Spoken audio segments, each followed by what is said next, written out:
Will Facebook read your WhatsApp messages? Why am I asking this question? It's because of a pop-up that many of you may have received. Let me show you what the message looked like. Did you get this on your WhatsApp? It says, WhatsApp is updating its terms and privacy policy.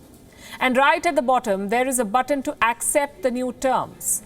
Now, most people would just go ahead and accept it, press that button. They will not bother reading what WhatsApp is changing under the hood. And I don't blame them. We've all been there. These privacy notes, often drafted by lawyers, are very hard to understand. Plus, you don't really have a choice if you want to stay on the platform. They'll keep popping up and blocking your way until you accept. So you do. It's the easier thing to do. But this time, you must know what you're signing up for. Facebook is changing WhatsApp as you know it. And you should know what this means for you. The new rules will kick in next month, and if you don't accept this new policy, you will have to delete the app. So either play along or leave WhatsApp. I'm not saying this, WhatsApp is. There's a warning attached right at the bottom of the message. This is like placing a gun to your head. So before you accept, here is what you need to know. WhatsApp plans to gather more data about you. Does that mean reading your messages? Well, not yet. At least they haven't said it. But they've devised other ways to intrude in your life. Let me show you what the new privacy policy will allow Facebook to do. It will be able to gather a lot more information about you, your account information, which in this case means your phone number, your address book information, so all your contacts, your status information. This could be messages like available or busy that go right below your profile. That's your status. All the data on your transactions and payments, that's because this will be linked to their new feature, WhatsApp Payments. So they'll be able to track all your payments, all your transactions, and customer support communications. This could be messages you exchange with a business on WhatsApp. Facebook will be able to access all of this from your phone. And we are not done yet. There is more information about you that WhatsApp could collect with these changes, this new policy, like data about your usage, the kind of phone you use, even your location. So what kind of financial data does WhatsApp want? WhatsApp wants to access your bank account. It may not happen directly. There might be an intermediary involved, but they will have the access. WhatsApp would be able to move funds from your account and gather details about the transaction, what you're paying, who you're paying to, when you want the delivery. They will have all that information. Basically, Facebook wants to know how and where you spend your money. In specific circumstances, WhatsApp can collect data on messages too.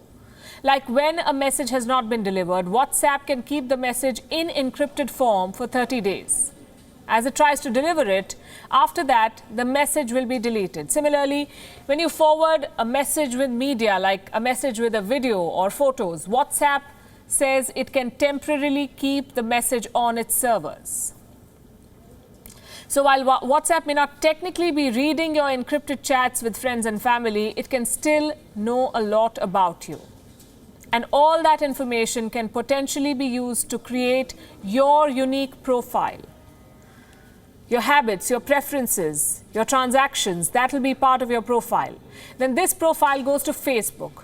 Facebook can share this information with other companies. Why do they want this information? Because Facebook is trying to make money from WhatsApp. So by tracking you and profiling you, this is what they will do. In India alone, Facebook has more than 200 million active subscribers, 200 million, which means potential data on 200 million citizens, 200 million potential customers. Which business wouldn't want this? They will know what you buy, how much you spend, what your preferences are, your address and contact details. These companies can target ads to you. It's already happening in a lot of other ways. Try searching for flights or hotels for your next vacation. The next thing you know, you will get hotel suggestions, flight options, even ads featuring restaurants where you can eat during your holiday. How does this happen? They're tracking you. What does all of this tell you? Nothing is free in this world. It applies to WhatsApp too. You think it's a free messaging service. It's not. Mark Zuckerberg bought WhatsApp for $19 billion in 2014. 19 billion. Many said he'd spent too much money.